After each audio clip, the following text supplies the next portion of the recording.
So hello and welcome back again to my channel. तो रोहन ने मुझसे पूछा है कि what is the difference between a stirrup and a tie, और उन्होंने ये भी पूछा है कि what is the role of a pedestal. तो मैं यहाँ पे अज्यूम कर लेता हूँ कि आपने पेडेस्टल मतलब जो कॉलम के बॉटम पोर्शन पे आता है उसकी बात की है। तो वीडियो को अंत तक जरूर देखना, इसी वीडियो में मैं इस क्वेश्चन का आंसर देने वाला हूँ। तो सबसे पहले अगर मैं बात करूँ स्टिरअप और टाइस की, तो मुझे ये लगता है कि इन दोनों का मीनिंग कुछ हद तक के सेम है, बट वर्ड्स अलग अलग है। तो दो अलग जगह पे वर्ड ये यूज होता है। सबसे पहले मैं आपको बता देता हूँ कि स्टिरअप और ये टाइस क्या होता है और ये दिखता कैसा है। जैसे कि आप ये देख सकते हो, यहाँ पर ये स्टिरअप जो होता है एक क्लोज्ड रिंग होती है, जिसे हम यूज करते हैं बीम में और हम उसे यूज करते हैं कॉलम में। तो तभी एक कंफ्यूजन वाला क्वेश्चन आ जाता है माइंड में कि अगर दोनों सेम दिखते हैं तो ये इनको अलग बोलते क्यों है। तो ये इसी यही क्वेश्चन मुझे भी रहता था जब भी मैं कॉलेज में था, जब मैं स्टडी कर रहा था तब ये क्वेश्चन मुझे भी रहता था कि भले ही जब ये सेम दिख रहा है, इस तरह का क्लोज रिंग तो है, तो इसको नाम दो अलग अलग क्यों है। तो अभी मैं आपको बता देता हूँ सिंपली। जो स्टिरअप होता है ना, जब हम बीम में यूज करते हैं ना इस टाइप के क्लोज रिंग को, तो हम उसको बोलेंगे स्टिरअप। और इसी टाइप के क्लोज रिंग को जब भी हम कॉलम में यूज करेंगे ना, तभी हम उसको बोलेंगे टाइज। अभी मैं बता देता हूँ कि उसको अलग अलग नाम क्यों दिया है उन्होंने। उसको हम स्टिरअप कॉलम में भी बोल सकते हैं, लेकिन दोनों का थोड़ा बहुत पर्पज यहाँ पे थोड़ा अलग है। तो मैं आपको बता देता हूँ कि बीम में किस टाइप के फेलियर होते हैं। दो मेजर टाइप के फेलियर होते हैं बीम में। एक पहला है वो है बेंडिंग फेलियर, दूसरा है शियर फेलियर। बेंडिंग फेलियर में क्या होता है, जो टेंशन एरिया रहता है बॉटम एरिया, उसमें क्या होता है स्टील एलोंगेट होता है। जब वो बेंड होता है इस तरह से, तो मैं आपको भी एग्जाम्पल दे देता हूँ।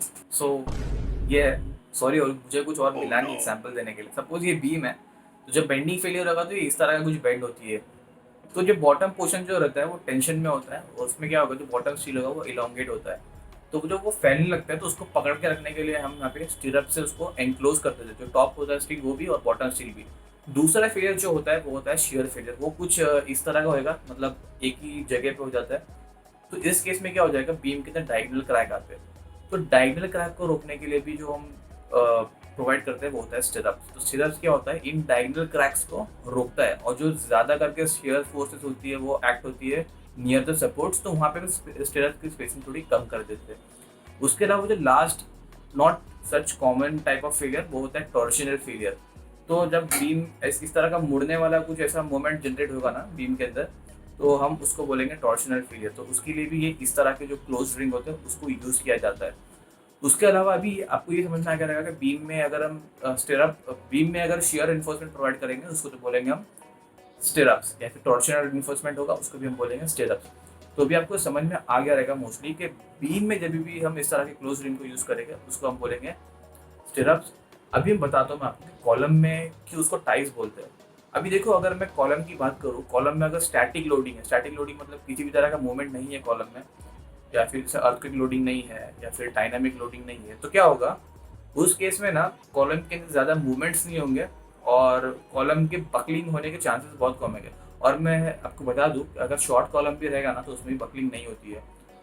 तो अभी टाइज क्या करता है, लेट्स सपोज कॉलम बकल हो गया। कॉलम बकल होगा तो मतलब वो भी इस तरह से कुछ बेंड हो, सपोज ये मेरा कॉलम है, तो ये ऐसा कुछ बेंड हो जाएगा इस तरह से। तो जो ये पोर्शन होगा ना इस साइड का, इस साइड की जो स्टील होगी वो भी स्टील जैसे बीम में टेंशन एरिया में बेंड हो रहा है ना स्टील, उस तरह से ये वर्टिकली बेंड होगा। तो उसमें क्या होगा, कॉलम फट जाएगा। स्पॉलिंग ऑफ कंक्रीट बोलते हैं उसको, जो कंक्रीट का कवर एरिया रहता है ना वो फट के बाहर आ जाता है।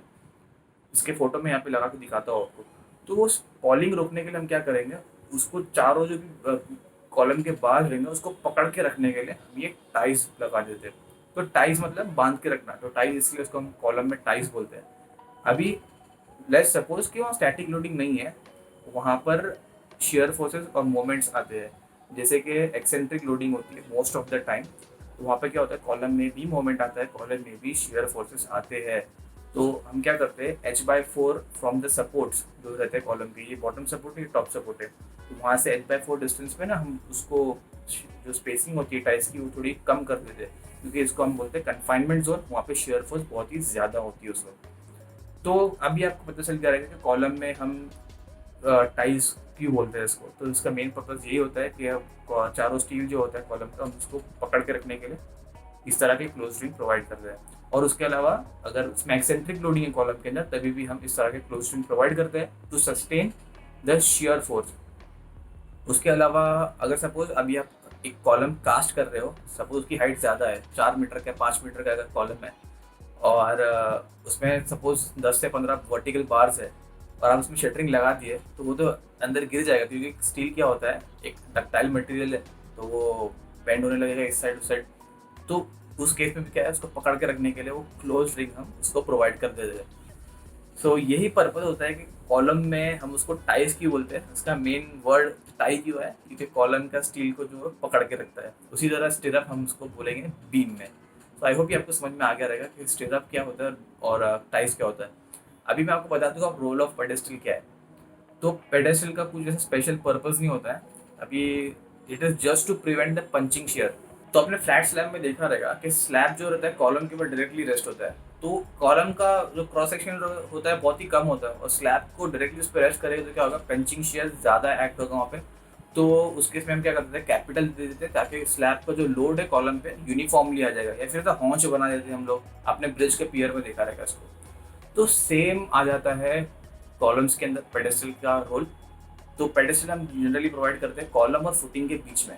क्या होता है, कॉलम बहुत ही पतला होता है, तो उसका लोड यूनिफॉर्मली ट्रांसफर करने के लिए हम क्या करते थे, थोड़ा सा कॉलम का क्रॉस सेक्शन को बढ़ा देते हैं और उसकी हाइट 150 के आसपास हम दे देते हैं, उसको हम बोलते हैं पेडेस्टल। उसका सिर्फ और सिर्फ एक ही पर्पज होता है कि कॉलम का लोड यूनिफॉर्मली ट्रांसफर करने के लिए फुटिंग के अंदर। पहले ज़माने में हम इसको यूज़ करते थे, जैसे कि हम स्टेप फुटिंग जानते हैं लोड बेरिंग स्ट्रक्चर्स के अंदर। सो आई होप ये क्वेश्चन का आंसर आपको मिल गया रहेगा इस वीडियो में। फिर भी आपको कुछ डाउट होगा तो आप मुझे कमेंट में पूछ सकते हो, और भी कुछ क्वेश्चंस हो गए तो आप मुझे कमेंट में पूछ सकते हो, मैं ट्राई करूँगा उसके ऊपर एक वीडियो बनाऊँ। एंड वीडियो पसंद आया तो वीडियो को लाइक कर देना, चैनल को सब्सक्राइब कर देना, और अपने फ्रेंड्स के साथ शेयर करना मत भूलना। और इस वीडियो के लिए फिलहाल इतना ही, फिर मुलाकात होगी अगले वीडियो में।